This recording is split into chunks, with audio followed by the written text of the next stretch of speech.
The winter of 1944 descended upon Königsberg like a merciless predator, sinking its frozen teeth into every corner of the ancient Prussian city. The temperature had plummeted to minus 28 degrees Celsius, and the wind howled through the narrow streets with a fury that seemed almost vengeful. Snow piled high against the walls of buildings, some of which still bore the scars of bombing raids from months past. The sky hung low and gray, a perpetual ceiling of clouds that seemed to press down upon the suffering population below. This was not merely winter. This was survival in its most brutal, unforgiving form. German women and children surviving extreme cold and hunger during the winter of 1944. This phrase would come to define an entire generation, a testament to human endurance pushed beyond all reasonable limits. It would become a story whispered across decades, passed down through families, and etched into the collective memory of a nation that would emerge forever changed. Marta Hoffmann, a 36-year-old former schoolteacher, stood in the ration line outside the municipal distribution center on Steindammerstrasse. The building before her was a gray concrete structure that had once served as an administrative office, now converted into one of the few remaining lifelines for the civilian population. She had been waiting for nearly 4 hours, her feet numb inside her worn leather boots, her fingers aching despite the threadbare gloves she wore. The leather had cracked in several places, allowing the bitter cold to seep through, but replacements were impossible to find. The line stretched for almost 2 blocks, a silent procession of women wrapped in whatever layers they could find, their breath forming small clouds that dissipated quickly in the frigid air.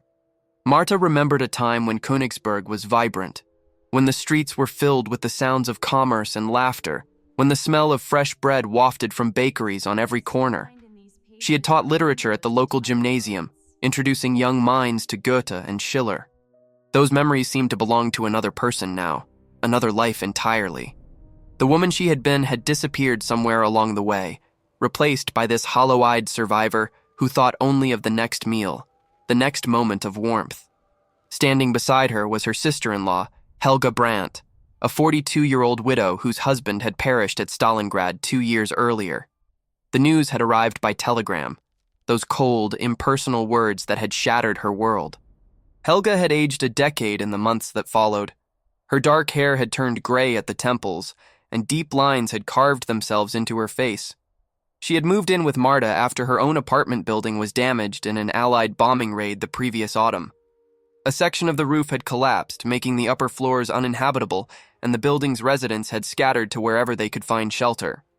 The two women had formed an unlikely alliance, pooling their meager resources and sharing the burden of existence in ways neither could have imagined before the war.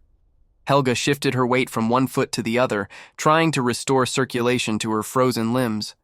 Her face was gaunt, the cheekbones protruding sharply beneath skin that had taken on an almost translucent quality from months of inadequate nutrition. Like most women in Königsberg that winter, she had been giving a larger portion of her food rations to others, convincing herself that she needed less than she actually did. It was a form of quiet sacrifice that was repeated in households across the city. The line moved forward by a few shuffling steps.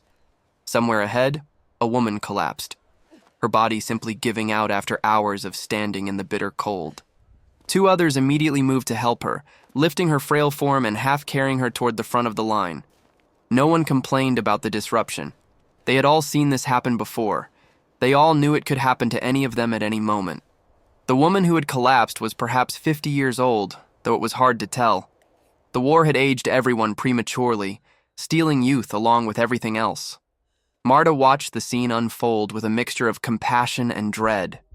She had learned to suppress her emotions, to push them down deep where they could not interfere with the business of survival. Empathy was a luxury she could not afford, and yet she could not entirely extinguish the spark of humanity that flickered within her, the part of her that still recognized suffering and wanted to help. It was this spark, she believed, that separated them from the savagery that had consumed the world. When Marta finally reached the counter, the official barely looked at her as he stamped her ration card and handed over a small package wrapped in brown paper. His face was expressionless, his movements mechanical, the repetition of a task performed thousands of times. She knew without looking that the package contained perhaps half a kilogram of dark bread made with sawdust and other fillers, a few potatoes already showing signs of rot, and a tiny cube of margarine that would have to last an entire week. This was survival in 1944. This was what remained of normal life. Outside the distribution center, Marta and Helga huddled together against a wall, sheltering from the wind as they planned their next move. The apartment was a 40-minute walk away, and the temperature was dropping as evening approached. The sun, invisible behind the perpetual clouds, was setting, and the darkness would bring even colder temperatures. They needed to move quickly, but their bodies protested every step. The streets of Königsberg told a story of gradual decay and destruction. Shop windows that once displayed fine goods now stood empty or boarded up. Several buildings had been reduced to skeletal frames by incendiary bombs, their interiors gutted by fires that had been left to burn themselves out. The few businesses that remained open did so with irregular hours and even more irregular supplies. The tram system had been reduced to a skeleton service, and most people had learned to walk wherever they needed to go, regardless of the distance or the weather. Their apartment building on Tragheimer Kirchenstrasse had seen better days. Built in the previous century, it had once been considered respectable housing for middle-class families. Now the facade was pockmarked with shrapnel damage from a bombing raid the previous summer. Several windows on the upper floors had been boarded up after the glass was shattered. The grand entrance, with its carved stone archway, seemed to mock the current state of the building and its inhabitants. The heating system had failed in November and showed no signs of being repaired. Residents had resorted to burning whatever they could find: furniture, books, anything that would produce even a few minutes of warmth. Marta and Helga shared a small 2-room apartment on the 3rd floor with 2 other women. This arrangement had evolved out of necessity rather than choice. None of them had the resources to maintain an apartment alone, and shared body heat had become essential for survival. Gertrude Weber, a 63-year-old retired nurse, had lost her entire family in a single night when her neighborhood was bombed. She rarely spoke anymore, spending most of her time sitting by the window, staring out at the ruined cityscape with hollow eyes. The trauma had broken something inside her. The 4th member of their household was Anna Richter, a 28-year-old factory worker whose husband was a prisoner of war somewhere in Siberia. She worked 12-hour shifts at a munitions factory on the outskirts of the city, returning home each night exhausted beyond description. The apartment was cold when they arrived, the small iron stove in the corner having burned through its meager supply of fuel hours ago. The temperature inside was barely warmer than outside. Frost had formed on the inside of the windows, creating delicate patterns that would have been beautiful under different circumstances. Anna was already there, having returned from her shift at the factory. Her hands were raw and cracked, the skin damaged by the chemicals she worked with daily. She looked up as Marta and Helga entered, her eyes immediately going to the small packages they carried. They gathered around the table to divide the day's rations. This ritual had become the center of their existence, a moment of both hope and despair as they calculated how to stretch impossibly small amounts of food into something resembling sustenance. Marta carefully unwrapped the bread, using a knife to divide it into 4 precisely equal portions. The dark bread crumbled as she cut it. Each woman would receive her share, and each would have to make her own decisions about how to consume it. Gertrude barely acknowledged the food placed before her. She had been eating less and less over the past few weeks. The others had noticed with growing concern, but there was little they could do. In a world where every morsel was precious, they could not force her to eat. They could only watch as she slowly faded. Another casualty of a war that consumed people in ways both dramatic and subtle. As night fell over Königsberg, the 4 women prepared for bed. They slept together in the larger of the 2 rooms, their bodies providing warmth that no amount of blankets could match. They had arranged the bed against the interior wall, away from the frozen windows, and piled every available covering on top of themselves.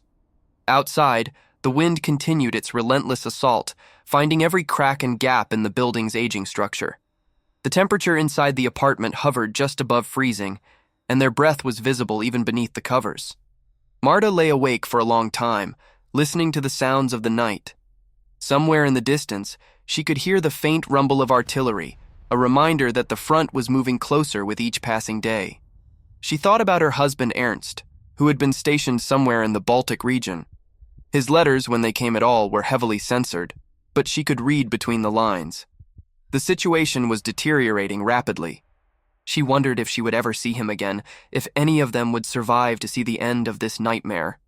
Check if you are already subscribed to this channel. Every story here honors the unspoken courage of ordinary people who faced extraordinary circumstances. Their stories deserve to be remembered, and you deserve to witness them. January arrived without ceremony, bringing with it a cold so intense that it seemed to penetrate every layer of protection. The temperature plunged to minus 35 degrees Celsius, a record that the old-timers in Königsberg could not remember being equaled. The cold was not merely uncomfortable, it was deadly. People froze to death in their homes, their bodies discovered only when neighbors noticed the absence of smoke from their chimneys. The very air seemed to crystallize, and any exposed skin would suffer frostbite within minutes. The apartment building on Tragheimer Kirchenstrasse lost 3 residents in the first week of January alone. One was an elderly man who had lived on the ground floor, a retired professor who had spent his final days burning his precious books for warmth. He had built a small fire from the collected works of philosophers he had spent a lifetime studying. Another was a young woman whose body simply gave out after months of deprivation. The third was a middle-aged widow whom no one knew well, found frozen in her bed with an expression of almost peaceful resignation on her face. The news from the front grew increasingly dire with each passing day. Soviet forces had launched a massive offensive across the Baltic region, and the German army was in full retreat. The propaganda that still issued from official channels spoke of strategic withdrawals and eventual victory, but no one believed it anymore.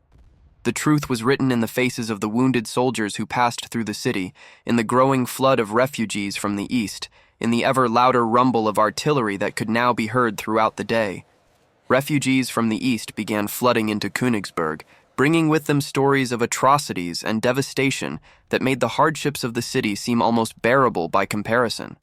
They told of villages burned to the ground, of families torn apart, of horrors that could not be spoken aloud. The population of the city swelled, straining already inadequate resources to the breaking point. There was not enough food, not enough shelter, not enough hope to go around. Helga had befriended one of these refugees, a woman named Elsa Hartmann, who had walked nearly 200 kilometers from her home in Tilsit, with nothing but the clothes on her back and a small bundle of possessions. Elsa was 53 years old, a former shopkeeper who had lost everything she had spent her life building. Her husband had stayed behind to delay the advancing Soviet troops, and she had no idea if he was still alive.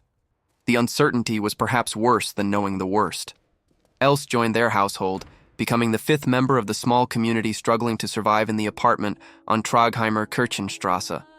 Her arrival meant that resources had to be stretched even thinner, that each woman's portion would be smaller, that survival would be even more precarious. But none of the others protested.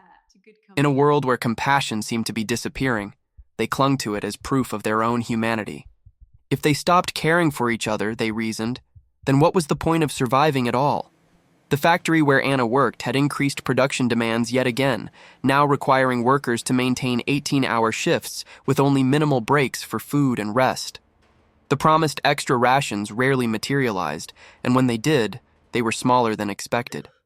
Anna returned home each night or morning, depending on her shift, barely able to stand. Her cough, which had begun as a minor annoyance in December, had developed into something more concerning, a deep, rattling sound that echoed through the apartment and kept the others awake with worry. Gertrude, the former nurse, examined Anna with the limited resources available to her. She listened to Anna's breathing, felt her forehead for fever, asked questions about her symptoms. The diagnosis was grim but unsurprising. Bronchitis, possibly developing into pneumonia. In normal times, a course of antibiotics would clear it up within a week. But these were not normal times. Antibiotics were virtually non-existent in civilian hands, reserved exclusively for military use. Without medicine, without proper nutrition, without adequate rest, Anna's condition would only deteriorate. They faced an impossible choice. If Anna stopped working, she would lose her ration card, and the household would lose a significant portion of its food supply. If she continued working, her illness would almost certainly progress to something fatal. It was a calculation of survival that reduced human life to a mathematical equation, and the mathematics offered no good solutions. Anna made the decision herself. She would continue working as long as she could stand. When she could no longer stand, they would figure something out. It was not hope, exactly, but it was a refusal to surrender to despair. In the winter of 1944, that was the best anyone could manage. The black market became an increasingly essential part of their survival strategy. Helga made regular trips to an abandoned factory near the harbor district where merchants of dubious character sold goods of questionable origin at exorbitant prices. Each transaction cost them something they could never replace: heirlooms, jewelry, pieces of a past that was slipping away from them. Marta accompanied Helga on one particularly perilous expedition, this time seeking medicine for Anna. They had pooled their resources: a silver locket that had belonged to Marta's grandmother, a silk scarf that Helga had saved from her trousseau. Their hope was to find antibiotics, or at least something that might ease Anna's suffering. The merchant who dealt in medicines was a former pharmacist named Gustav, a small, nervous man with darting eyes and an impressive array of products of dubious origin. When Marta explained what they needed, Gustav nodded slowly and disappeared into a back room. He returned with a small bottle containing a brownish liquid that he claimed was a powerful antibiotic. Marta hesitated. There was no way to verify Gustav's claims, no way to know whether the liquid was genuine medicine or colored water or something worse. But what choice did they have? Anna's cough had worsened, and without treatment, she would surely die. Marta handed over their valuables and accepted the bottle with hands that trembled. The medicine, if that was what it was, seemed to help. Anna's fever broke within 2 days, and her cough, while still persistent, became less alarming. Whether this was due to the brownish liquid or simply Anna's own resilience, no one could say. But they chose to believe it was the medicine. They needed to believe in something. If this story is resonating with your heart, please pause for a moment and leave a comment below. Write these words so others can find strength in them too. In the darkest winter, the human spirit still finds warmth. Let us see how many souls understand this truth. February brought a brief thaw, a few days when the temperature rose just above freezing and the sun made a rare appearance through the heavy clouds. The respite was welcome, but dangerous in its own way. The thawing snow revealed what had been hidden beneath: bodies of those who had collapsed in the streets and been covered by subsequent snowfalls, debris from bombing raids, evidence of a city slowly dying. But the thaw also brought disturbing news. The Soviet offensive had accelerated, and advance units were now less than 50 kilometers from Königsberg. The military authorities were preparing for a siege, requisitioning civilian supplies, and conscripting anyone capable of carrying a weapon. The city that had been their home was about to become a battlefield. Marta convened a meeting of their small household to discuss their options. Flight was tempting but fraught with danger. The roads to the west were clogged with refugees, and stories had reached them of people freezing to death in the open or being caught in crossfire between retreating German forces and advancing Soviet troops. Those who attempted the sea route fared little better, with overloaded ships sometimes capsizing in the frigid Baltic waters. Staying meant facing the siege, with all its attendant horrors. The military would take whatever supplies remained, leaving civilians to fend for themselves. When the fighting began, their neighborhood would likely be caught in the crossfire. And if the city fell, they would be at the mercy of an enemy about whom terrifying rumors circulated. In the end, they decided to stay. They were too weak, too poorly equipped, too worn down by months of deprivation to attempt the journey west. Their best chance, they reasoned, was to survive the siege in their familiar surroundings, to hide when necessary, and to hope that they might somehow emerge on the other side of the catastrophe that was approaching. The first shells began falling on Königsberg on February 19th. They came without warning, a sudden thunderous roar that sent everyone diving for cover. The apartment building shook with each explosion, dust raining from the ceiling as the walls trembled. The women huddled together in the cellar, listening to the apocalyptic symphony above and wondering if each blast would be their last. The bombardment continued intermittently for 3 days. When it finally subsided, the women emerged to find their neighborhood transformed. Several buildings on their street had been reduced to rubble. Fires burned unchecked, as there was no water pressure to operate the hoses and no firefighters to man them anyway. The dead lay where they had fallen, and no one had the strength or the resources to move them. Their own building had survived, though it bore new scars from shrapnel and near misses. One corner of the top floor had collapsed, killing 2 elderly women who had been too frail to make it to the cellar in time.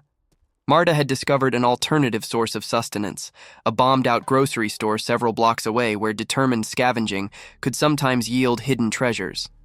The building had been picked over many times, but Marta had learned to look in places others missed. These expeditions were dangerous, both because of the structural instability of the building and because of the competition from other desperate survivors. On one such expedition, Marta encountered a woman she recognized from the ration lines. Her name was Frida, a former music teacher from a local conservatory. Frida had heard of an abandoned military depot on the eastern edge of the city. The soldiers had retreated so quickly that they might have left supplies behind. The depot had indeed been hastily abandoned. Inside was a treasure beyond their hopes. Crates of canned goods were stacked against one wall. Cases of medical supplies occupied another corner, including boxes of antibiotics and bandages. There were blankets, thick woolen ones that the military had apparently deemed too bulky to carry in their retreat. There was even a small amount of fuel for heating. They made 3 trips over the next 2 days, each one a gamble with death as shells continued to fall around them. By the end, they had transported enough supplies to sustain their household for weeks, perhaps even months if rationed carefully. But miracles in Königsberg came at a cost. On the final trip, as they were leaving the depot for the last time, a shell landed less than 50 meters away. The explosion threw Marta to the ground, and when she regained her senses, she found Gertrude lying beside her, blood streaming from a wound in her head. They carried her back to the apartment. Else did what she could to treat the wound.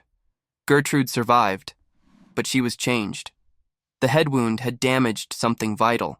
She could no longer remember where she was or who the people around her were. She called out constantly for her husband, the baker who had died years ago. The siege continued through March.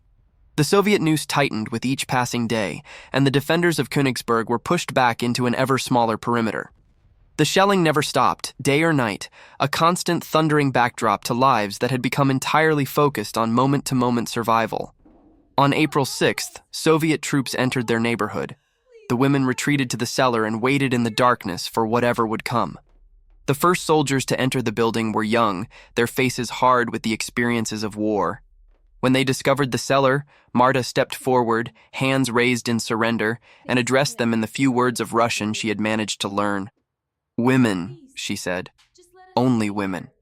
The Russian, who appeared to be in command, studied her for a long moment, then nodded. Within 2 hours, the Soviet forces had passed through their neighborhood, leaving behind guards, but not the wholesale violence they had feared. May arrived with warmth and the promise of spring, though the world that greeted it was barely recognizable as the one that had existed a year before. Königsberg was a city of ruins, more than 80% of its buildings destroyed or damaged beyond repair. Marta stood in the courtyard of their apartment building, her face turned toward the sun that seemed almost alien after months of gray skies and falling snow. The warmth on her skin was a sensation she had almost forgotten, a reminder that there was still beauty in the world. The apartment building had survived, though it bore the scars of its ordeal. The women had worked together to make their living space habitable again, clearing debris, patching holes, making do with whatever materials they could scavenge. It was hard work, but it was purposeful, and purpose had become as precious as food or water. Anna's health remained precarious. The lung infection had taken a permanent toll. But she was alive, and in the calculus of that winter, being alive was a victory beyond measure. She had begun to receive letters again, forwarded through the Red Cross, and had learned that her husband Friedrich was indeed still alive in a Soviet prisoner of war camp. Helga had slowly begun to recover from the psychological toll of the siege. She had found purpose in caring for Gertrude, whose condition required constant attention. The responsibility seemed to anchor her, giving her a reason to keep going. Gertrude herself remained in a state of confusion, though there were moments of clarity that offered glimpses of the woman she had once been. These moments were rare and fleeting, but they reminded the others that she was still there, still worthy of care and love.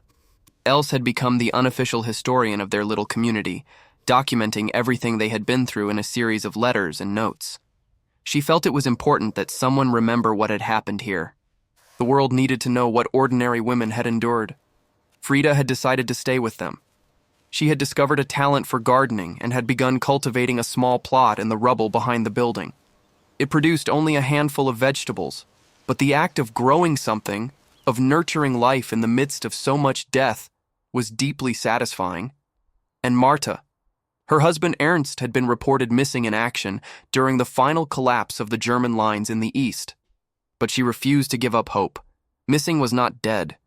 Until she knew for certain, she would believe that he was out there somewhere. If you watched until here, it is because this story touched something deep in your heart. Leave a comment below saying, "I watched until the end so that I can know who you are," and recognize those who truly appreciate the stories shared on this channel. If this account of courage and survival moved you, please give this video a like and share it with someone who needs to be reminded of the strength of the human spirit.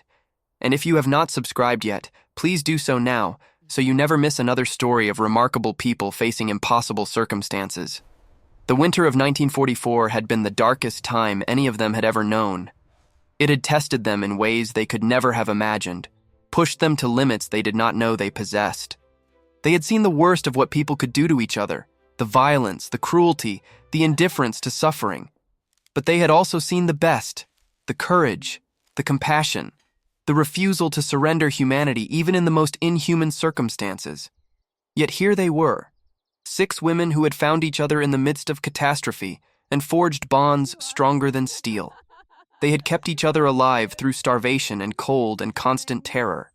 They had proved that even in the darkest times, even when all hope seemed lost, the human spirit could endure. German women surviving extreme cold and hunger during the winter of 1944. This was not just a title, not just a description, but a testament to the unimaginable strength of ordinary people facing extraordinary circumstances. They had suffered more than anyone should ever have to suffer, but they had survived. And in surviving, they had written their own chapter in the history of human endurance, a chapter that deserved to be remembered, deserved to be honored, deserved to be told and retold so that future generations might understand what their ancestors had been through. Remember them, honor them, learn from them. And may we never have to face what they faced, but if we do, may we face it with even a fraction of their remarkable strength. Their courage echoes through history, reminding us that the human capacity for endurance knows no bounds when fueled by love, hope, and the unbreakable will to survive against all odds.